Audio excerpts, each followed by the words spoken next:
자, 여러분 안녕하십니까? 보험기업법을 담당하는 박구석 교수입니다. 자, 이번 시간은 책에 들어보는 보험기업법 핵심 정리라는 이런 과정이 되겠습니다. 그럼 손해사정사나 보험계리사를 공부하시는 분들은 약 50점 정도를 목표로 하는 핵심 정리 과정이 될 것이고, 특히 손해평가사를 공부하시는 분들은 80점 정도까지도 목표로 할 수 있는 그런 강의 내용이 되겠습니다. 그럼 전체적으로 책에 들어보는 보험기업법은 어떤 내용이 있을까? 그거는 여러분들 일단 이 자료부터 먼저 출력하시기 바랍니다. 요거는 미래보험교원이란 인터넷 사이트에 들어가 보면 그 미래보험교원 인터넷 사이트에서 무료로 다 출력할 수 있도록 되어 있고, 이거 총 46페이지로 되어 있습니다. 분량 많지 않습니다. 사실은 책에도 있는 거 빼고 나면 본 내용은 한 35, 6페이지 정도밖에 안 되거든요. 여기에 보험기업법의 핵심적인 내용이 다 들어있고, 또 이게 시험 문제에서 가장 출제가 잘 되는 내용이니까 요거는 반드시 정리를 하셔야 됩니다. 따라서 보험기업법 입문서인 동시에 핵심적인 내용이기 때문에 여기 있는 내용만은 여러분들이 먼저 수업을 듣고 정리를 한 후에 본 강의 내용을 들어간다면 훨씬 더 고득점할 수 있는 그런 기회가 될 거라 이렇게 생각합니다. 그럼 보험기업법 전체적인 체계도는 어떻게 잡을까? 자, 이번 시간은 보험기업법 전체적인 체계에 대해서 강의를 하도록 합니다. 자, 제일 먼저 여기 우염과 우염 단체라는 게 있습니다. 자, 그럼 보험이라는 제도는 왜 만들었을까요? 바로 위험에 대비하기 위해서 만든 제도가 보험이라는 제도입니다. 즉, 우리가 살아가면서 끊임없는 위험에 직면할 수밖에 없습니다. 즉, 우연한 사고로 인한 경제적 손해 발생 가능성은 항상 가지고 살 수밖에 없죠. 그럼 그걸 대비하기 위해서 어떤 수단을 만들었다? 보험이라는 제도를 만들었는데, 이 보험이란 같은 위험을 가진 사람들끼리, 즉 교통사고 날 가능성이 있으면 그런 교통사고 날 사람들끼리 모이고, 또 여기 자동차 사고 날 것 같으면 자동차 가지고 있는 사람들끼리 모이고, 또 여기 건물 같은 걸 가져서 화재 오염을 갖고 있다? 그럼 그분들끼리 서로 모여서 하나의 위험 단체라는 걸 구성합니다. 그래서 그분들끼리 서로 일정한 기금을 객출해서 조성하죠. 그 내는 걸 흔히 여기서는 보험료라고 하고, 그 보험료를 객출해가지고 기금을 조성한 후에 그중에 누구인가가 우연한 사고로 인해서 경제 손해가 발생하면 그 손해 발생한 분에게 그 조성된 기금을 지급함으로써 뭐한다? 그분의 경제적 손해를 만회시킬 수 있는 제도, 이거를 보험제도라고 표현하죠. 그런 이런 보험제도를 유지하기 위해서 뭘 만들어놨다?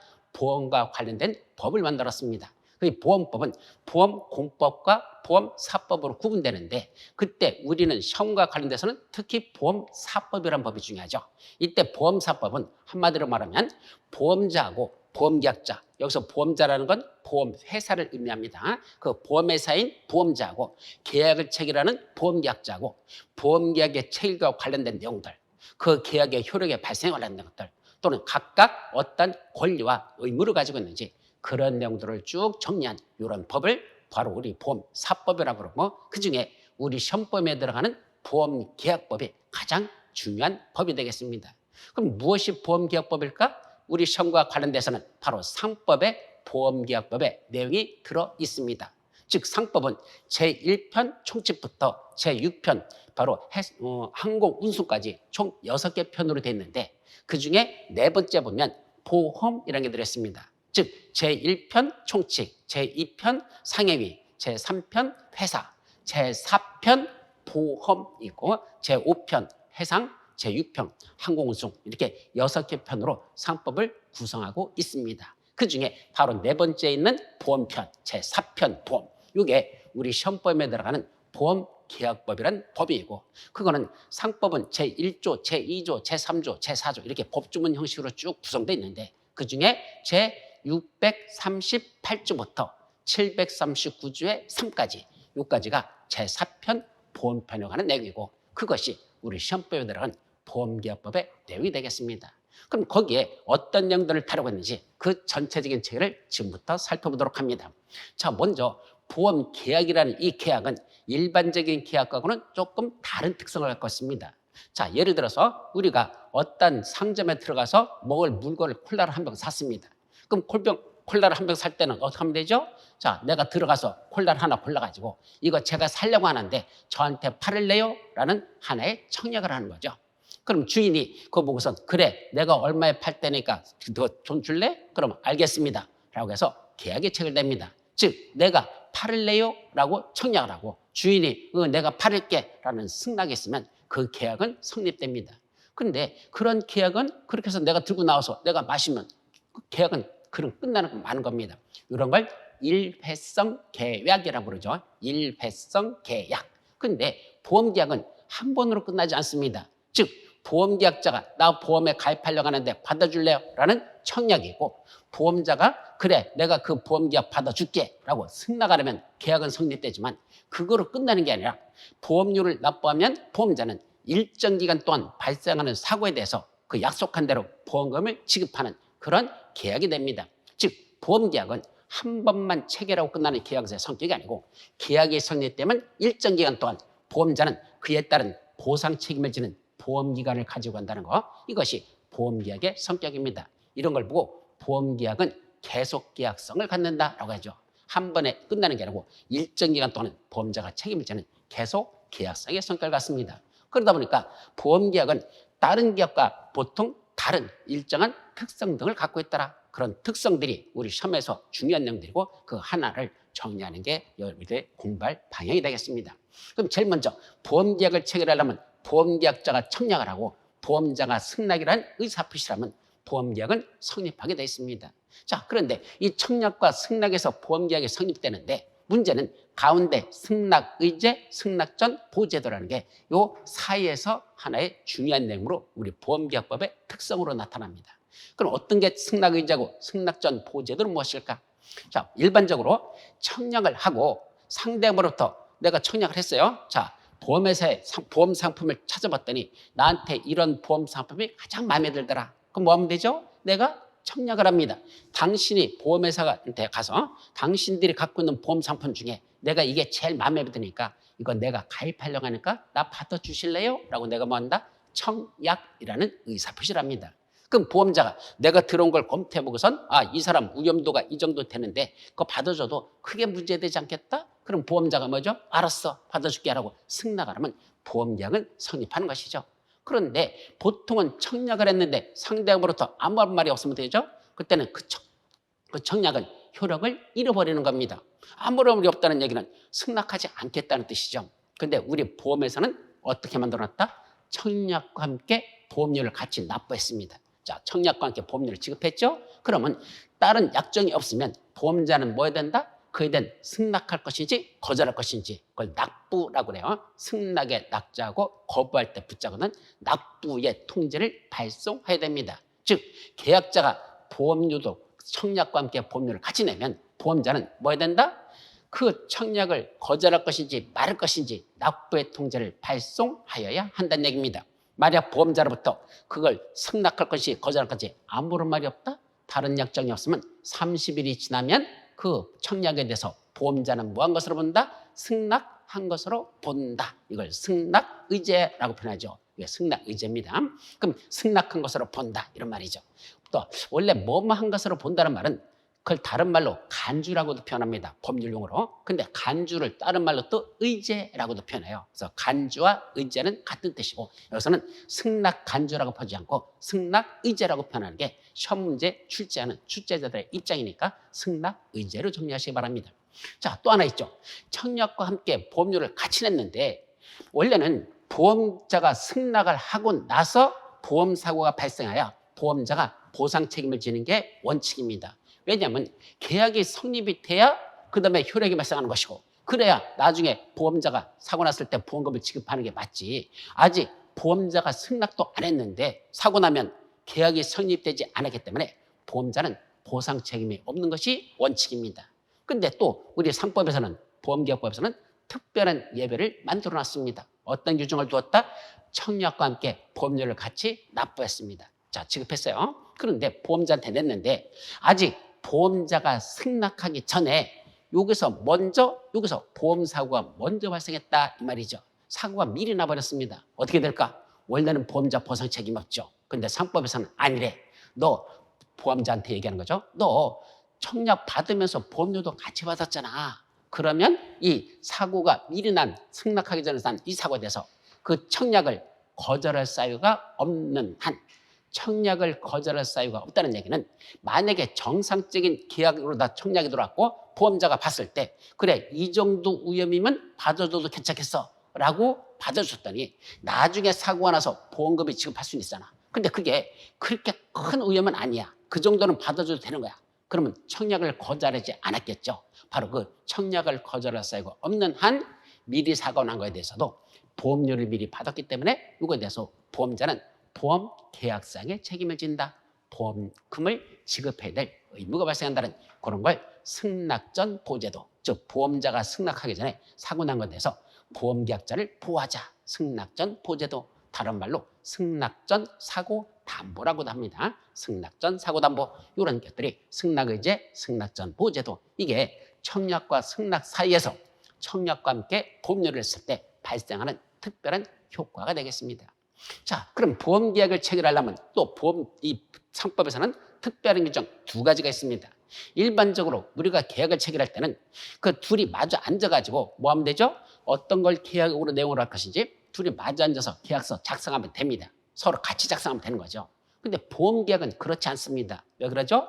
보험자가 보험 상품을 하나 만들면 그걸 모든 사람들에게 다 제시하고 자, 내가 이렇게 보험 상품을 만들었으니까 너희들 가입하고 싶으면 오라 이 얘기죠. 그러다 보니까 이거는 한 사람의 1대1로 쓰는 계약서가 아니고 보험자가 하나 만든 계약 내용 가지고 수많은 사람들이 보험에 가입하도록 이렇게 되어 있는 이걸 다수 계약이라고 표현합니다. 계약 체결하는 사람은 하나인데 그 상대방은 여러 명인 거. 이런 다수 계약으로 체결됩니다. 그러다 보니까 보험자가 계약의 내용을 자기가 일방적으로 만듭니다. 둘이 마주 앉아가지고 보험자하고 보험계약자 마주 앉아서 계약서를 쓰는 게 아니고 보험자가 일방적으로 계약의 내용을 만들고 그걸 보험계약자한테 보여줍니다. 자, 이게 우리 계약의 내용이니까 네가 한번 읽어보고 마음에 들으면 가입하고 싫으면 관둬라. 상대방은 승낙할 것인지 거절할 것인지 그 의사표시밖에 할 수 없습니다. 이런 계약을 뭐라 부른다? 부합계약이라고 표현하고 이런 보험계약은 부합계약성을 갖기 때문에 즉 보험자가 일방적으로 작성한 계약에 따라서 계약이 체결된다 이거죠. 그럼 이때 보험자가 작성하는 일반적인 계약의 내용을 만들고 있는 거 이걸 뭐라 부른다? 보험약관이라고 표현하죠. 그래서 보험약관이란 보험자가 보험계약의 내용을 일방적으로 만들어서 그걸 하나의 책자식으로 만듭니다. 이걸 보험약관이라고 그러죠. 그럼 이 약관을 보험계약자한테 교부하고 그 약관에 들어있는 내용 중에 계약자가 꼭 알아야 되는 중요한 내용에 대해서 설명하여야 한다. 이걸 보험약관의 교부 설명문을 누가 진다? 보험자 측에서 그 의무를 부담하라 이런 얘기죠. 자, 그러면 그 계약에 내용이 들어있는 보험약관에 보면 계약자한테 알려야 될 내용들이 있는데 중요한 내용이 들어있는데 그중에 뭐가 있더냐? 계약자한테 당신이 혹시 이러이러한 위험을 갖고 있다면 반드시 보험자한테 알려주시기 바랍니다. 그래야 그런 위험을 판단하고선 보험자가 그 계약을 받아들일 건지 말 건지 결정하겠죠. 이때 계약의 내용에 들어있는 것 중에 그 약관에 있는 내용 중에 바로 보험계약자한테 이러이러한 걸 당신이 갖고 있는 위험이 있다면 그런 위험을 사실대로 알리라는 걸 거기다 들어있는데 그걸 계약자가 설명을 드렸으면 뭐 해야 되죠? 아, 이런 걸 보험자한테 알리라고 사실은요 저한테 이러이러한 위험 요소를 제가 특별히 갖고 있는 것들이 있습니다. 이건 사고 발생 가능성과 연관이 있는 이런 위험들이 있습니다. 라는 사실을 보험자한테 사실대로 알려야 되는 그런 의무를 부담하는데 그걸 무슨 의무를 한다? 바로 고지 의무라는 걸 보험계약자와 피보험자가 그런 의무를 부담하게 되어 있습니다. 이걸 고지 의무, 대단히 중요한 거죠. 따라서 고지 의무를 보험계약자 측에서 위반했을 때 어떻게 될까? 보험자는 그 계약을 해지할 수 있습니다. 경우에 따라서는 보험금 지급도 거절할 수 있습니다. 사고가 났다 하더라도 이와 같이 고지 의무라는 건 상당히 중요한 거다. 그래서 보험계약자가 자기가 알고 있는 위험 요소에 대해서 사실대로 보험자한테 알리고 거짓으로 알려서는 안 되는 의무를 부담합니다. 자, 그래서 고지 의무를 부담하면 이제 보험자는 그 위험 요소 들어온 걸 쭉 검토해보고 이 정도 위험이라면 그냥 인수해도 별 문제 없겠다. 아니면 조금 위험도가 높으니까 너 추가적으로 보험료 더 낼래? 다른 사람보다 보험료 조금 더 내면 내가 받아줄게. 라고 해서 승낙을 하면 보험계약은 성립이 되는 겁니다. 지금 계약은 체결되는 건 여기까지가 계약 체결이죠. 그럼 계약이 체결됐으면 이제 뭐 해야 되죠? 계약의 효과가 발생하죠. 그럼 계약의 효과는 어떻게 나타날까? 보통 보험자의 의무와 보험계약자의 의무로 나타납니다. 원래 한쪽이 의무를 지면 상대방은 일종의 권리를 가질 수 있어요. 일반적으로 반드시 그런 건 아니지만 이쪽에서 보험자 쪽에서 보험증권을 교부할 의무가 있다는 얘기는 거꾸로 보험계약자는 보험증권을 달라고 요구할 수 있는 청구권을 갖겠죠. 어쨌든 이런 의무와 권리가 서로 반대되는 이제 내용이 되는데 이때 계약이 성립됐으면 제일 중요한 게 뭘까? 보험계약자는 보험료를 납부하는 걸 원칙으로 합니다. 계약이 성립됐으면 이제 뭐죠? 보험 계약이 성립된 건 사고 났을 때 보험금을 받으려고 보험 드는 거 아닙니까? 그럼 보험금을 받으려면 계약자 측에서 뭘 내야 되죠? 보험료를 납부해야 되죠. 그래서 보험료를 납부할 의무를 진다. 이게 보험계약자 측에서 지는 계약이 성립되고 나서의 원칙적으로 제일 첫 번째 지는 의무, 보험료 납부 의무를 부담하죠. 그럼 보험료를 납부하면 이제 계약은 효력이 발생한 것이고 그러면 보험자는 또 뭔다? 그 계약의 내용 중에서 아주 중요한 것들 예를 들면 누가 보험계약자고 보험사고 나면 누가 보험금을 받을 것이고 사고 나면 어느 기간 내에 사고 나는 것만 보험을 줄 건지 보험기간은 언제부터 언제까지 할 것인지 등등 보험계약과 관련해서 중요한 내용들만 그것만 별도로 만들어가지고 그걸 누구한테 준다? 계약자한테 지급해야 됩니다. 그걸 뭐라 부른다? 보험증권이라고 그러죠. 그래서 보험증권은 법적으로 정해져 있어요. 어떤 걸 기재하라고 그걸 보험증권을 작성해서 계약자한테 교부하는 그런 보험증권 교부 의무를 보험자가 부담합니다. 자, 그리고 계약이 성립돼서 이건 일회성 계약이 아니라 그랬죠? 계속적 계약이니까 쭉 진행돼 갑니다. 하다 보니까 천재지변이나 또는 제3자를 인해서 위험이 현저히 변경, 증가되는 경우가 있습니다. 자, 우리가 보험계약을 체결할 때 보험료를 납부한다는 건 왜 보험료는 어떻게 책정하는 거죠? 보험료 측정은 위험이 얼마나 되는지 그걸 객관적으로 어떤 평가를 해가지고 이 정도 위험이니까 그에 상응하는 보험료는 이 정도 내면 되겠다라는 그걸 측정한 거거든요. 즉 위험을 기술적으로 측정해가지고 이 정도 위험이면 보험료 이거 내라 라고 냈잖아. 근데 이 정도 위험인 줄 알았는데 진행돼 나가다가 계약이 체결되어 가다가 위험이 갑자기 더 높아졌다는 얘기입니다. 천재지변이나 또는 제3자로 인해서 위험이 현저히 변경 증가됐습니다. 그걸 보험계약자 측에서 그 사실을 알았다면 뭐 해야 됩니까? 보험자한테 그 사실을 통지해야 합니다. 이걸 위험 변경 증가의 통지 의무라고 부르죠. 그럼 통지를 받은 보험자는 뭐 할 수 있죠? 가만히 있어봐. 위험이 너무 많이 증가됐네? 첫째, 조금 증가됐어. 뭐 이 정도는 그냥 보험료 추가적으로 더 받으면 되겠다. 그냥 인수는 그대로 가되 인수한 건 그대로 계약은 유지하되 보험료는 추가적으로 달라갔어. 보험료 증액 청구도 할 수 있고 야, 이 위험은 너무 높아. 안 돼. 이거 잘못했다간 우리 보험에서 거덜나게 생겼어. 이 보험금 나가게 생겼어. 그때는 그 계약을 뭐 할 수 있다? 해지할 수 있습니다. 따라서 위험 변경 증가 사실에 대해서 보험계약자 측에서 보험자에게 통지하면 보험자는 뭐 할 수 있다? 봐가지고 조금 위험이 증가됐으면 보험료 증액 청구를 할 수 있고 아니면 위험이 너무 높다? 그 계약을 해지할 수 있도록 이렇게 만들어놨습니다. 이런 걸 위험 변경 증가의 통지 의무라고 하죠. 자, 또 하나 있습니다. 보험계약자나 여기 보험계약자 측에 있는 보험계약자, 피보험자, 보험수익자 이건 이제 다음 시간에 개념 정리해서 설명할 건데 그 보험계약자나 피보험자나 보험수익자 저 사람들이 고의 또는 중대한 과실로 위험을 현저히 변경 또는 증가시켰습니다. 자기들이 고의로 또는 중대한 과실로 위험을 현저히 변경 증가시켰습니다. 그러면 안 되죠. 왜냐하면 아까 말씀드렸잖아. 계약 체결할 때 위험이 이 정도 되니까 그에 상응하는 보험료를 냈으면 계약이 종료될 때까지 그 위험을 그대로 유지해야 될 의무가 있는데 중간에 자기들의 고의중대한 과실로 위험을 현저히 변경시켰다는 건 이거는 약속 위반 아닙니까? 따라서 보험자가 그 사실을 알았다? 그러면 위험이 조금 늘어났으면 보험료 증액 청구하면 되고 위험이 너무 증가돼서 이건 안 되겠다 싶으면 보험계약을 해지할 수 있는 이런 걸 위험 유지 의무라는 걸 보험계약자 측에서 부담해야 될 이런 의무들이 있습니다. 자, 그리고서 쭉 가다가 보험계약이 뭐 되죠? 이제 계속적 계약이니까 진행되다 보니까 변경이 생길 수 있습니다. 예를 들면 아까 보험약관을 교부하고 중요한 내용을 설명했어야 되는데 만약에 보험자가 약관을 교부하고 중요한 내용을 설명하지 않았어. 그러고선 계약이 성립됐어. 그러면 보험계약자 측에서 그 사실을 나중에 알았어. 뭐야 이거 약관에 저런 내용이 있는 줄 알았다면 나 뭐 했을 거야? 보험계약 체결 안 했을 거야 라는 그런 중요한 내용에 대해서 설명을 안 했다면 보험계약이 성립된 날로부터 3개월 이내에 보험계약자는 그 계약을 취소할 수 있습니다. 그래서 계약 취소는 보험자가 보험약관을 교부하고 중요한 내용을 설명했어야 되는데 안 했을 때 보험계약자는 그 계약을 취소할 수 있다. 또 계약이 성립될 당시에 아주 중대하고 명백한 하자가 있었어요. 하자라는 건 뭔가 문제점이 있었다. 결격 사유 하자가 있다는 건 문제점이 있었다. 그럼 중대하고 명백한 문제가 있다면 그 계약은 처음부터 효력이 발생하지 않는 뭐라 부른다? 무효라고 한다. 그래서 보험계약이 무효가 되는 사유들이 쭉 법에서 열거하고 있습니다. 또 계약이 진행되다 보니까 중간에 뭐 할 수 있다? 그 계약을 해지할 수 있다. 보험계약자 측에서 어떤 의무를 위반했어.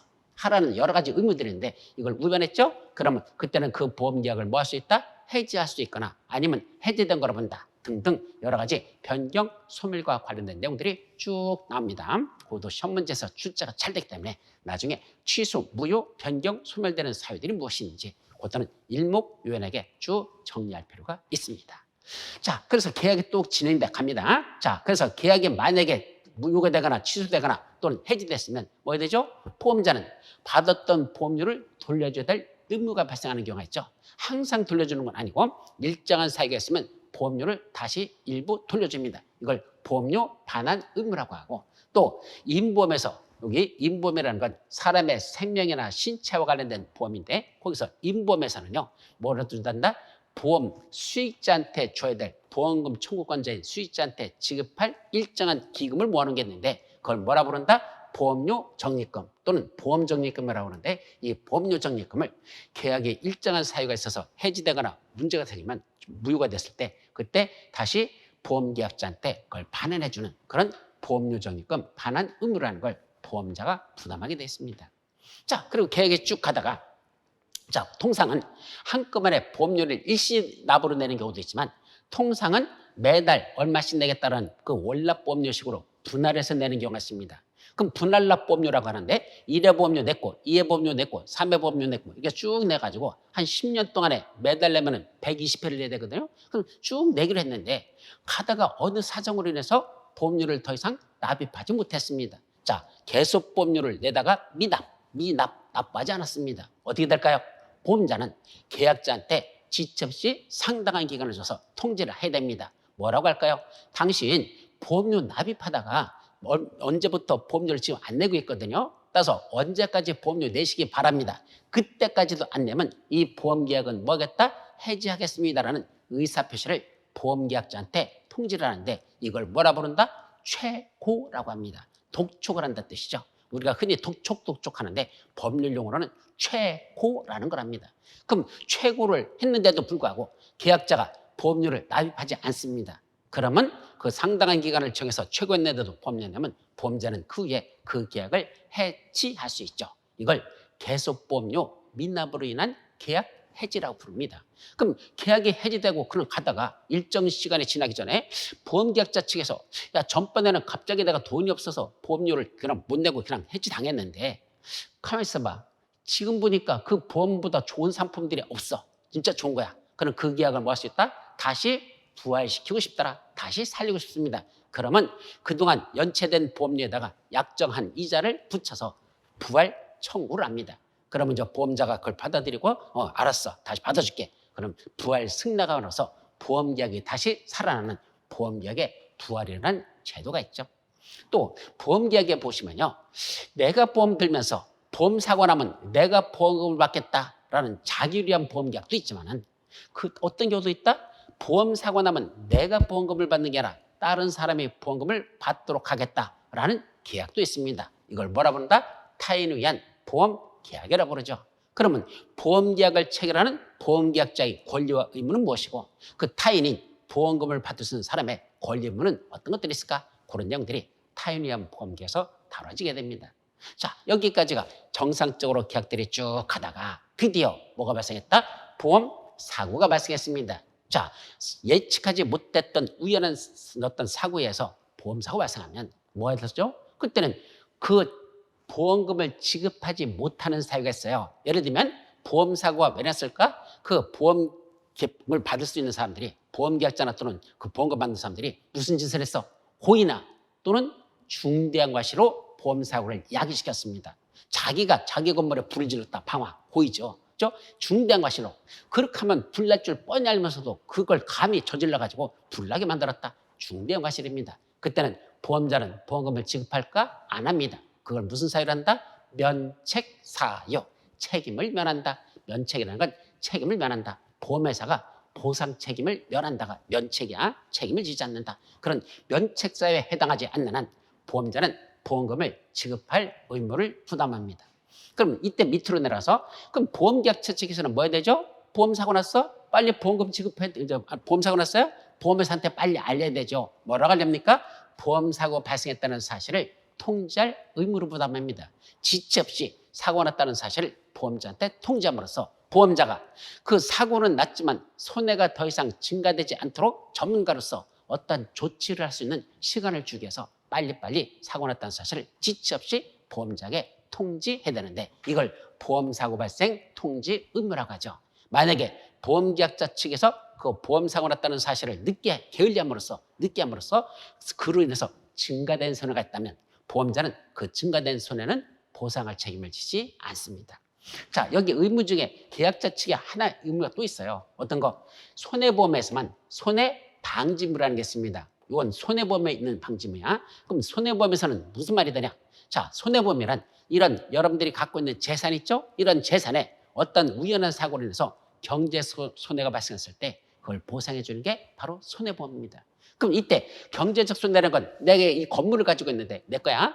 화재보험에 가입했는데 이 건물에 화재가 났어요. 그럼 나는 불 끄려는 노력을 해야 됩니까? 안 해도 됩니까? 안 해도 되죠. 왜요? 나 보험 들어놨잖아. 불 홀라당 다 타더라도 나 보험금 다시 다 보상받으면 되잖아. 그러면 불 끌 노력을 안 할 수 있죠. 그러면 된다 안 된다? 안 된다. 그럼 뭐 해야 되죠?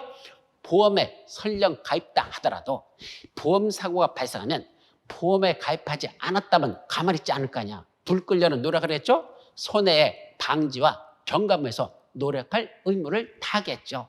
바로 그 의무를 보험에 가입하지 않았어도 똑같이 보험에 가입하지 않았을 때와 똑같이 그런 의무를 부담을 합니다. 그걸 뭐라 합니다? 손해방지의무라는 걸 부담시킵니다. 만약에 손해방지 의무를 제대로 이행하지 않아서 그로 인해서 또 증가된 손해가 있다.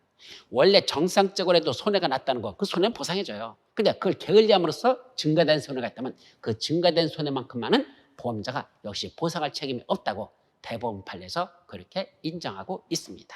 자, 이런 것들이 바로 보험계약 측에서 지해될 의무들. 이게 보험계약 체계와 관련돼서는 이런 의무들이 쭉 발생한다. 그래서 계약이 성립되고 나면 그 계약의 효과로서 이런 각종 의무들이 쭉 발생하더라. 이런 얘기죠. 자, 근데 이제 밑으로 내려가. 보험은 이제 여기서 일단은 보험계약은 여기서 일단 끝나는 거야. 그래 놓고 우리 상법에 보면 보험을 크게 둘로 나눴습니다. 무슨 보험과 무슨 보험? 손해보험과 임보험 이렇게 두 가지 보험으로 다시 구분하고 있습니다. 그럼 손해보험이란 바로 여러분들이 갖고 있는 재산 있죠? 이 재산에 경제적 손해가 발생했을 때 그걸 보상해 주기 위한 보험이 손해보험이고 임보험이란 바로 여러분들의 생명이나 신체에 어떤 사고가 났을 때 그걸 보상해 주는 걸 임보험이라 이렇게 말하죠. 그럼 손해보험에서 중요한 이제 내용들이 몇 가지가 있어요. 첫째, 여기 피보험 이익이란 말이 나옵니다. 참 말이 어렵고 대단히 중요한 용어입니다. 자, 손해보험의 특성을 말씀드리죠. 손해보험은요, 실제로 자기가 갖고 있는 그 경제적 이익에 어떤 사고로 인해서 손해가 났죠. 그 손해를 보상받는 거거든. 따라서 자기가 갖고 있는 보험의 목적에 있는 어떤 이해관계, 그거 초과되는 건 보상해주지 않습니다. 예를 들면 이 건물의 값어치가 얼마짜리다? 10억짜리랍니다. 그럼 10억짜리인데 보험에 얼마 가입했어요? 가입할 때 이 10억짜리를 20억으로 가입합니다. 그러면서 보험 사고가 발생하면 최대 보험자가 20억을 지급하기로 한다라고 계약을 체결합니다. 그러면 보험료는 20억에 해당하는 보험료를 내야 되겠죠. 자, 그렇게 냈어. 나중에 사고가 났어.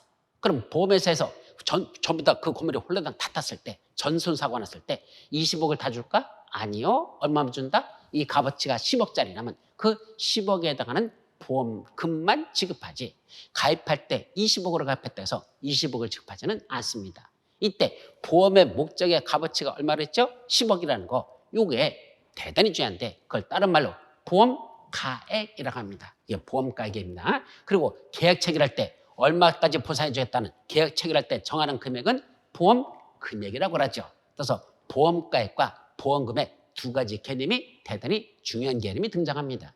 이때 다시 한번 보험 가액이란 뭘 말한다? 그 보험의 목적에 대해서 그 보험금을 받을 수 있는 사람, 바로 보험금을 받는 사람이 피보험자인데 피보험자가 가지고 있는 이해관계, 그걸 다른 말로 피보험이익이라고 하고 그 피보험이익을 금전으로 한 사람은 그의 보험 가액이 됩니다. 자, 다시 한번 말씀드릴까요? 자, 조금 더 어려운 거니까 설명 듣자. 자, 이 건물이 내가 소유하고 있습니다. 근데 소유하고 있다가 이 건물에 뭐가 났죠? 화재가 났습니다. 그럼 나는 뭐가 발생하는 거죠? 경제적 손해가 발생하는 겁니다.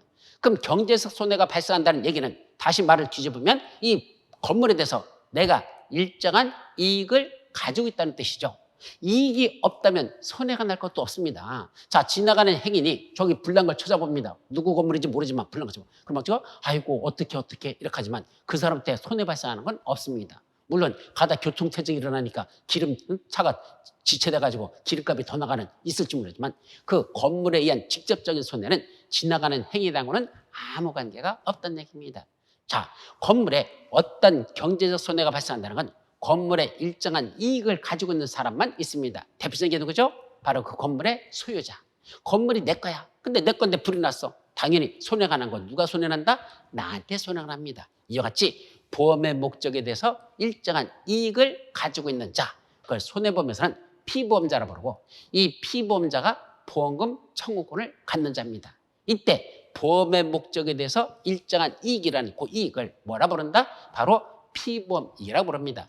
피보험자가 보험의 목적에 대해서 가지고 있는 이익. 다시 한번 보험금을 청구할 수 있는 피보험자가 보험의 목적에 대해서 가지고 있는 이익 또는 이해관계, 이거를 피보험 이익이라고 부르고 그 피보험 이익에 경제적 손해가 발생하여 비로소 보험자는 보상 책임을 지지.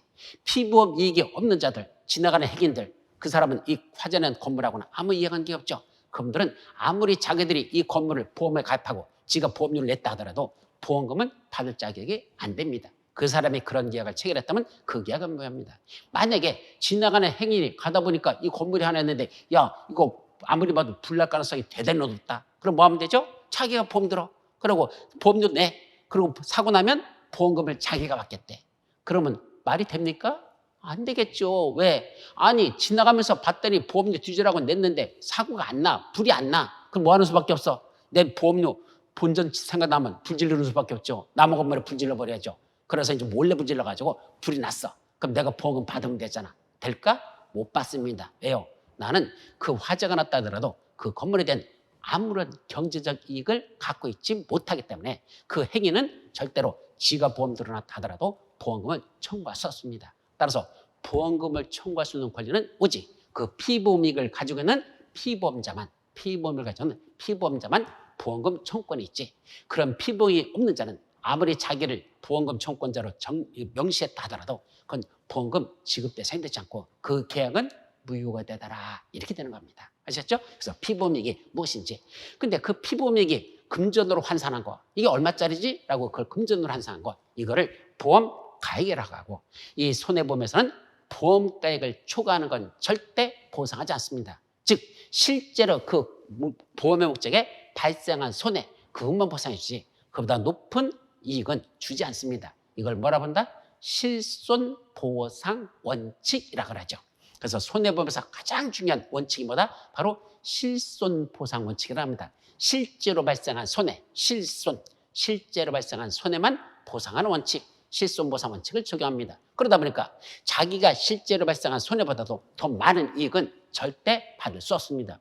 아까 이 보험가액이 얼마짜리인데 10억짜리 건물인데 20억으로 가입했다고 해도 20억을 준다? 아니죠. 10억밖에 안 준다는 얘기입니다. 만약에 20억을 준다면 어떤 문제가 터지죠? 나는 10억에 해당하는 10억짜리 건물을 갖고 있으면서 손해났는데 보험료는 물론 한 200만 원 냈다 치자. 그랬는데 나중에 보험금 얼마 받았습니까? 20억을 받았습니다. 그럼 나는 자 10억일 때는 보험료 100만 원만 하면 돼. 근데 20억으로 갚을 때는 보험료 200만 원 낸다 치자. 그럼 100만 원 대신 200만 원 선택해서 내놓고 불났을 때 10억 대신에 20억을 받는다면 10억 손해난 거 빼고도 나는 10억이라는 돈이 남잖아요. 그럼 내가 뒤지라고 사회생활 할 필요 없죠. 무슨 남의 밑에 가서 일할 필요 뭐 있습니까? 건물 하나 사놓고 뭐하죠? 보험금 받을 걸 10억짜리 건물 하나 사놓고 보험 계약은 20억으로 체결해놓고 사고 날 때마다 20억씩 떡떡 받으면 1년에 불 한 번씩만 질러도 매년 10억씩이라는 이익은 떨어지면 나는 평생 그렇게 먹고 사는 게 낫지 왜 죽으라고 일할 필요가 뭐 있습니까? 그러면 이 세상은 전부 다 뭐 된다? 불받아야 되고 말 것입니다. 불받아야 되겠죠. 남들도 다 그럴 거냐. 그러면 보험이라는 건 성립할 수가 없게 됩니다. 그래서 이 피보험이익이라는 이 보험가에 초과되는 손해액은 절대로 보험자가 보상할 수 없고 보험가액이 최대 보상할 수 있는 한도액이 된다는 것. 그래서 보험가액이라는 개념이 중요한 겁니다. 자, 아까 손해방지금 있다고 그랬죠? 자, 이미 보험사고는 발생했어. 사고를 막는 게 아닙니다. 사고를 예방하기 위한 것들은 아까 위험변경 증가, 위험유지 이런 걸 잘 유지하는 것이고 사고가 이미 나버렸어. 어쩔 수 없이 보험사고는 날 수도 있어. 확률적으로 나잖아요. 그럼 발생하고 나서 그 다음에 손해가 사고를 막는 게 아니고 손해난 걸 예방하거나 아니면 손해를 경감시키기 위한 그런 조치를 하는 걸 뭐라 부른다? 손해방지물이라고 하고. 그럼 손해방지물 이행하다 보니까 뭐가 들어가죠? 경제적 비용이 들어갈 수 있어. 그걸 손해방지 비용이라고 부르고 그건 보험자가 손해방지 비용을 지급해야 됩니다.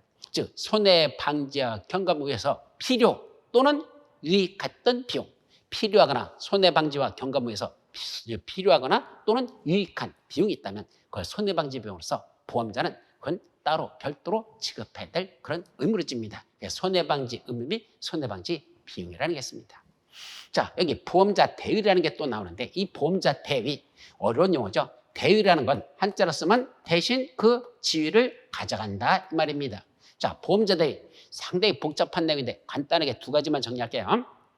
자, 이런 얘기입니다. 이 건물 아까 얼마짜리라고 예를 들었죠? 10억이라고 가정하자. 그럼 10억짜리에서 내가 보험을 10억을 가입했습니다. 그럼 보험 금액도 보험 가액이 10억짜리에서 가입한 보험 금액 10억으로 가입을 했습니다.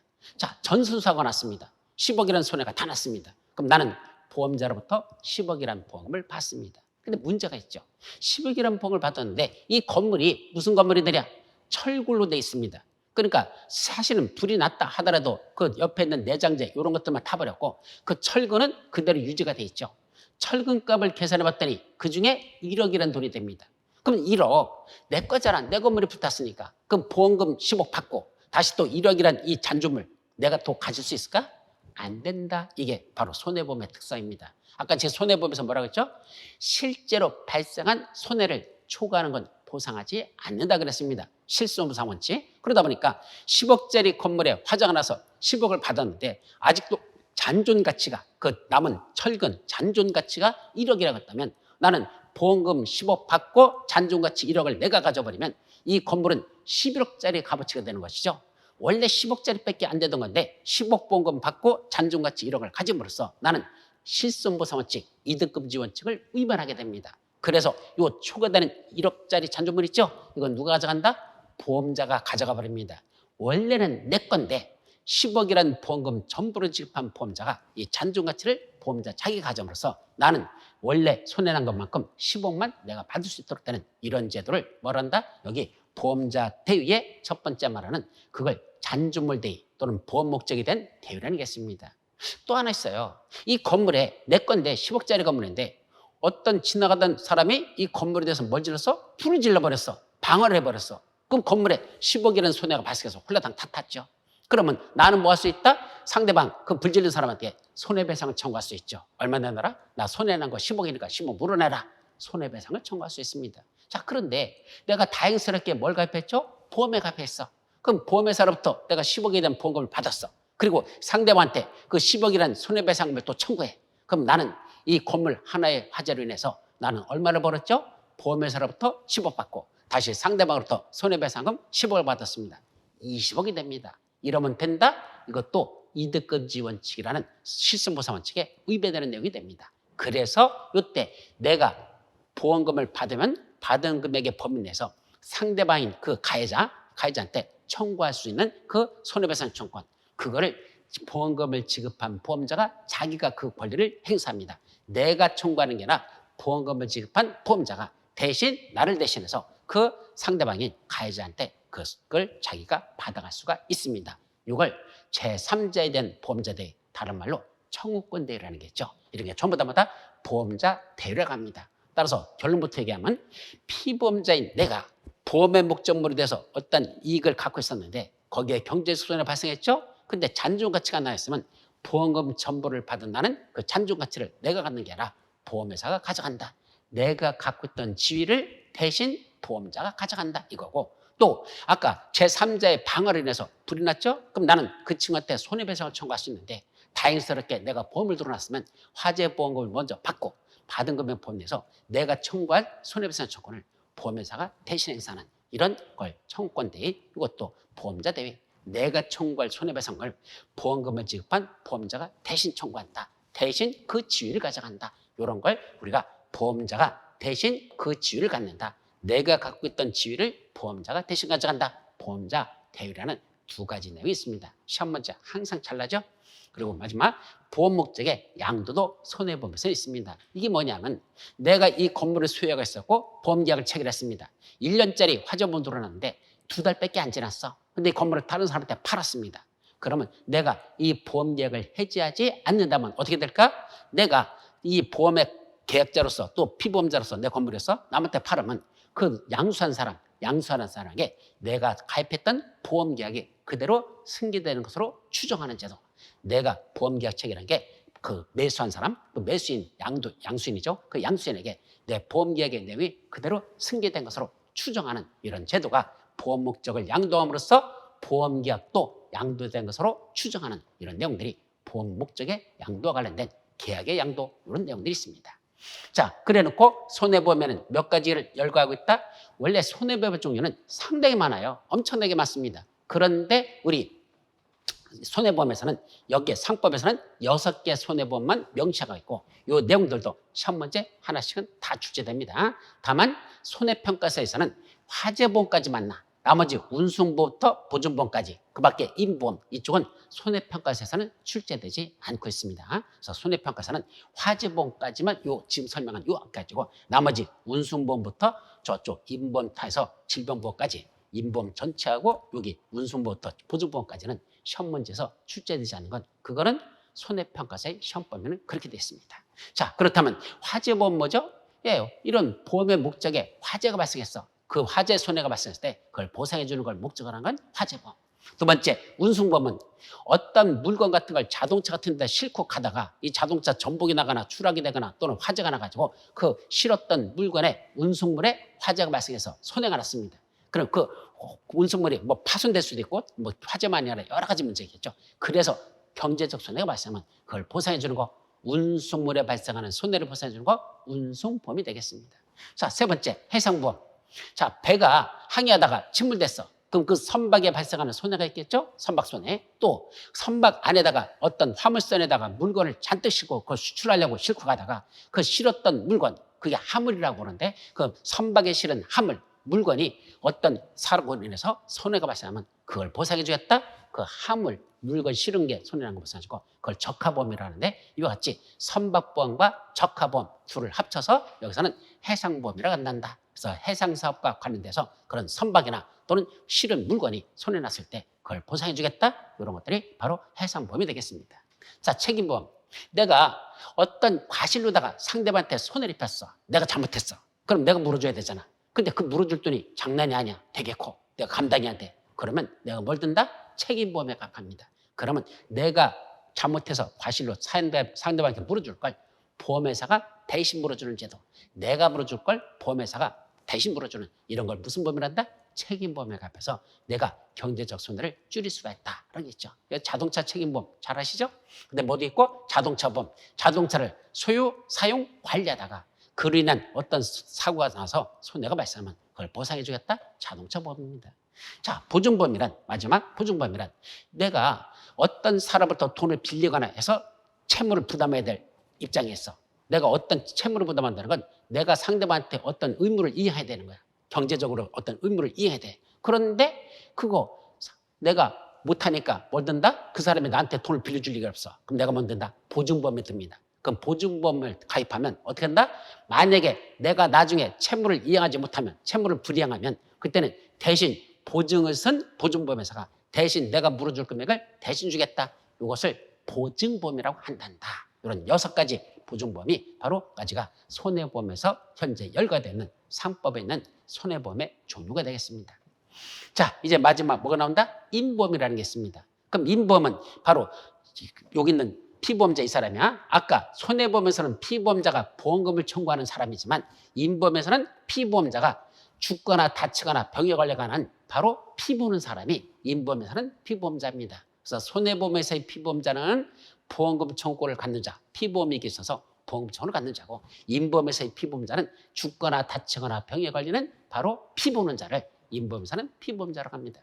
그럼 바로 그 피보험자의 그 사람이 죽거나 다친 사람의 생명이나 신체에 일정한 사고가 발생했고, 그로 인해서 보험금을 지급하는 걸 인범이라고 부르자. 자, 그런데 인범에서 타인의 생명보험, 타인을 위한 생명보험 두 가지 개념이 중요합니다. 자, 타인의 생명보험은 뭐죠? 바로 보험계약자가 보험계약을 체결하면서 자기가 죽으면 이런 보험이 아니고 다른 사람이 죽으면 이런 보험이 되는 거죠. 즉 자기의 생명을 보험에 가입하는 게 아니고 다른 사람의 생명을 그 사람이 죽으면 이런 보험을 드는 걸 타인의 생명보험이라고 합니다. 이제 자기와 타인의 차이는 자기가 바로 보험계약자고 타인이라는 건 죽으면 하는 피보험자가 되는 겁니다. 이때 보험계약자가 보험에 가입하면서 다른 사람이 죽으면 이런 피보험자를 자기가 아닌 다른 사람을 하는 걸 타인의 생명보험이라고 하죠. 그럼 타인의 생명보험의 가장 문제점은 뭘까? 자, 보통 예를 들면 결혼해서 사는데 그 배우자인 부인이 보험계약자가 되고 남편을 피보험자서 보험계약 체결합니다. 그럴 수도 있죠. 얼마든지. 왜? 남편은 회사 다니다 보니까 계약 체결할 시간이 없어. 그래서 부인이 대신 집에 있다가 설계사나 대리상이 와가지고 계약을 권유하면 그때 계약 체결할 수가 있습니다. 자, 그런데 문제는 이 부인하고 남편하고 사이가 좋을 때야 좋지만 만약에 부인이 남편을 무지하게 싫어. 저 인간 뒤졌으면 좋겠어 라고 생각하고 싶어. 자, 그럼 어떻게 되죠? 부인이 보험에 들어놓고 우리 남편 죽으면 보험에 들어놨으니까 남편이 죽으면 그죠? 서로 헤어지는 거고, 그죠? 나는 그 보험금을 받으면 부인은 다시 결혼할 수 있고 혼자 떳떳하고 떵떵거리고 살 수 있고 좋잖아. 그래서 남편을 모르게 보험 들어놓고 나중에 남편이 죽도록 만들어버린다면 이거는 심각한 문제가 있을 수 있겠죠. 그래서 타인의 생명보험을 체결할 때 그 다른 사람의 사망을 보험사로 보험계약 제일 중요한 게 타인의 그 사람의 사망, 즉 남편이 죽으면 이런 볼 때는 반드시 남편의 서면에 의한 동의를 받아야 되지. 그 서면 동의 안 받으면 그 계약은 무효가 된다. 이렇게 해서 그 죽는 사람의 남편의 타인의 생명을 보호하기 위해서 함부로 가입하지 못하게 하고 타인의 서면에 의한 동의를 받아야지만 계약이 유효하도록 하는 이런 제도적 장치가 있습니다. 또 밑에 타인의 위한 생명보험이란 보험계약자가 보험계약을 체결하면서 보험사고, 즉 피보험자한테 어떤 사고가 났을 때 보험금을 누가 받는다? 자기가 받는 게 아니라 다른 사람이 받게 하는 거. 이게 보험 수익자가 보험금을 받는 사람인데 그 수익자를 다른 사람이 하는 거. 이런 걸 뭐라 부른다? 타인을 위한 생명보험을 합니다. 따라서 보험계약자와 피보험자가 서로 다르면 다른 사람의 생명을 보험에 가입하는 타인의 생명보험이고, 보험계약자하고 피보험자가 서로 다르면 다른 사람이 보험금을 받도록 하기 위해서 가입하는 거야. 타인을 위한 생명보험을 한단다. 이런 두 가지 내용이 있습니다. 그리고 인보험에는 우리 상법에서는 세 가지 보험 종목을 열거하고 있죠. 뭐 있죠? 생명보험, 상해보험, 질병보험이 있습니다. 이때 생명보험이란 사람의 생명, 그 생명을 보험에 목적으로 한 거죠. 그 사람이 일정 기간 내에 사망한다? 일정 기간 이제 살아계셨다? 그러면 돌아가실 때 주는 건 사망보험. 일정 기간까지 살아계셨으면 주는 건 생존보험. 이런 사망보험, 생존보험이라는 게 있고, 또 여기 있는 상해보험이나 질병보험은 상해란 급격하고도 우연한 외래의 사고가 나서 내가 다쳤을 때 보상받는 것, 그건 상해보험. 내 몸에 신체 내부에 어떤 병이 생겨서 보험받는 건 질병보험. 이런 것들이 바로 우리 보험계약법 전체는 이런 게 관통하고 있습니다. 그래서 이런 내용들을 쭉 정리해서 이제 하나씩 세부적인 내용을 다음 시간에 살펴봅니다. 그래서 여러분들이 지금 말한 보험계약법은 이런 체계를 갖추고 있고 요거 순서대로 하나씩 쭉 정리해 나가면서 내가 지금 어느 파트 가서 지금 보고 있는지 그걸 쭉 정리한다면 여러분들에게 보험계약법을 빠르고 쉽게 정리할 수 있고 전복할 수 있을 것이다 라는 걸 말씀드리면서 첫 번째 강의는 여기서 마무리합니다. 다음 강의는 이제 세부적으로 들어갈 거야. 이제 예를 들어 본다면 다음에 보시면 제1장 총론에서 아까 말한 우연과 보험, 보험제도, 보험계약법이 무엇인지 이런 기본적인 내용들을 그 다음에 정리해서 들어가도록 합니다. 그래서 그 파트들만 살펴보도록 하죠. 자, 여러분 수고하셨습니다.